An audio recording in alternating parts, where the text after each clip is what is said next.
part of our community life at Regina Chaley is doing work to contribute for the good of others. In other words, chores. Our students all participate in doing daily chores to help leave our facilities nice and neat.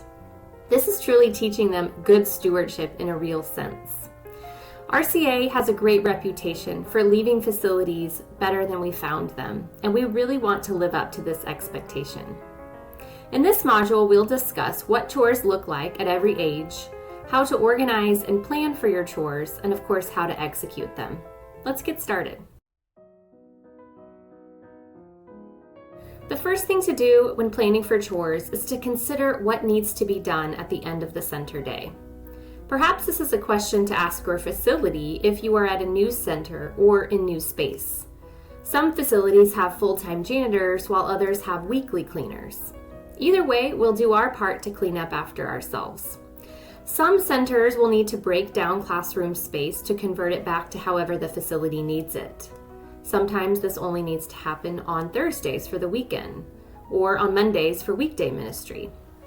Again, getting a clear picture from what your facility needs from your facility contact is key. Consider if you could schedule a time with your facility contact to walk through the facility so that you can get an idea for every space. Start a spreadsheet, aka a chore chart, to keep track of all the areas and items that need cleaning. Once you've compiled your list of chores, now it's time to assign them to people. Generally, students are assigned to chores, and tutors are assigned to oversee the work of the chores. Consider what is age appropriate for the group of students you're working with. For instance, we wouldn't want a 5-year-old to be vacuuming or scrubbing toilets. Is the task something that needs to be completed by an adult? For example, is it something that pertains to confidential information, something to do with the family folders, or something that needs a code to a lock? The work that we ask tutors and students alike should be reasonably considered to be picking up after ourselves. Heavy duty cleaning, such as scrubbing the toilets, getting a stain out of a carpet, or deep cleaning, should all be left to the professionals. On your chore chart, you want to have a place where you list the location of the chore, the tasks included for that chore, and the students or group assigned to each chores, as well as the supplies needed for every part of your building that needs cleaning. You'll also want to take a look at your center's daily schedule to figure out when chores need to happen. Some centers will have lower school students do chores after their core classes are done, but before specials, so that they can help getting spaces ready for their specials classes. Upper school students will have a dedicated 15 minutes of time at the end of the day to do more of the heavy lifting, generally, like taking out the trash, vacuuming, and etc. Generally, the lower school classes will clean their own classrooms/spaces, while the upper school students will help with the public areas like assembly halls, bathrooms, hallways, taking out the trash, etc.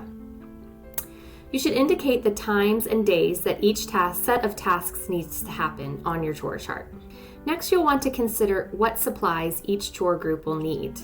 If they're wiping bathroom counters, they'll need disinfectant and paper towels.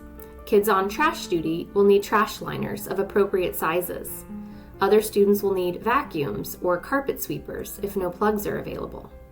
Consider making a chore box, which compiles all the necessary supplies, and then storing it in a convenient location close to where the chores will occur.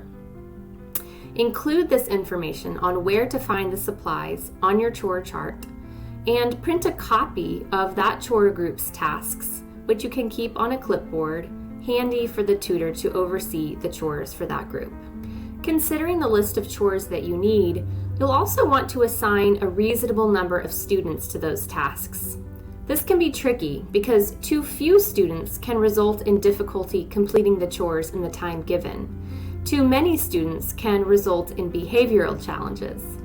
Chores is the time of the day that is most unstructured, which can also be the most difficult for the tutors to supervise. So having just the right amount of work can help assuage these concerns. Speaking of supervision during chores, let's talk a little bit about that.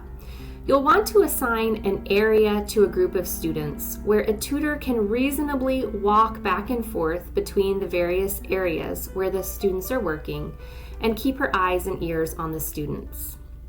The tutor will not be able to supervise every single student at all times during chores, but should be able to easily interrupt conversations or behavior that is undesirable relatively quickly. The level of detail that you want to assign the chores at is up to you. Some CCOs like to assign specific students to specific tasks. If that's your approach, consider what you'll do if the students are absent. Could you make chore cards with each task on them and then hand those out to other students who can sub for the absent students?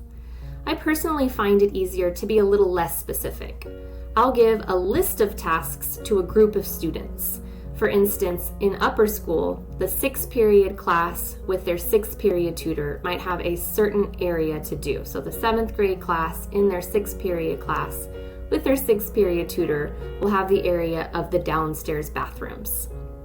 I'll give the list of tasks to the tutor and allow the tutor to assign students to certain tasks. This gives the tutor the ability to assign groups together that will be less inclined to have behavior issues. It allows the tutor to manage subs for absent students, and it allows the students to have some say in what their chore will be. However, you always want to be very specific in what tasks need to be completed. For example, you might write, on Thursdays in the bridal room, stack tables top face out against the north wall of the room under the whiteboard. Have this list available to the tutors every day so that they can double check that everything is getting done. You'll want to go around the building to check the work of the chore groups, especially at the start of the year. The buck ultimately stops with us, the CCOs, so we'll need to fix anything that doesn't get done or wasn't done properly. Some CCOs are able to do this during the dismissal and quickly grab the students responsible to finish the job before they leave. Or you can make a mental note, or better yet, make a note on your phone, to visit that chore group on the next center day and remind them to do the task that they left undone or was done improperly. We want to encourage our tutors and our students to do chores with a happy and generous spirit. And the best way to do this is to model this behavior ourselves. When a toilet gets a little clog that needs plunging, or there's a dead bird on the playground, or a student gets sick and doesn't make it to the bathroom, those chores are for us to handle during the center day. Just think of that clogged toilet as your little path to heaven, and it's your participation in getting these kids to heaven. Let your RM know if there are any particular sorts of personal protective equipment, PPE, that you might need to be able to handle these types of problems at your center on a regular basis, and we will definitely get you what you need. Your landlord will love you when the chores are going well. Plus, we'll teach the students the value